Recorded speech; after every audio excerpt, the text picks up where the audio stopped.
Top quality और consistent performance के लिए सिर्फ सिल्वर पंप नाम याद रखना। ગ્રાફિક્સના માધ્યમથી સમજીશું કે આખરે આ વિવાદ શા માટે કઈ રીતે શરૂ થયો હતો તેની વાત કરવી છે।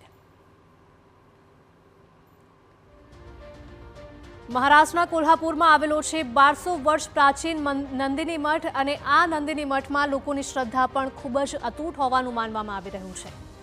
આ સાથે જ 36 વર્ષીય મહાદેવી હાથણી છેલ્લા 33 વર્ષથી નંદિની મઠ સાથે જોડાયેલી છે અને તેને લઈને જ લોકોની આસ્થા જે હાથણી છે તેના માટે પણ ખૂબ જ વધારે છે। હાથણીના સ્વાસ્થ્ય અંગે પેટા ઇન્ડિયાએ પણ ચિંતા વ્યક્ત કરી હતી।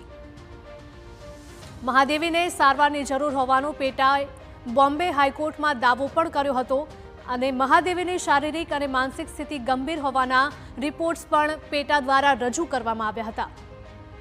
ત્યારે 16 જુલાઈ 2025ના રોજ બોમ્બે હાઈકોર્ટે આદેશ જાહેર કર્યો હતો। ધાર્મિક આસ્થાથી ઉપર પશુ કલ્યાણને પ્રાથમિકતા અપાશે તેવું બોમ્બે હાઈકોર્ટે નિવેદન આપ્યું હતું।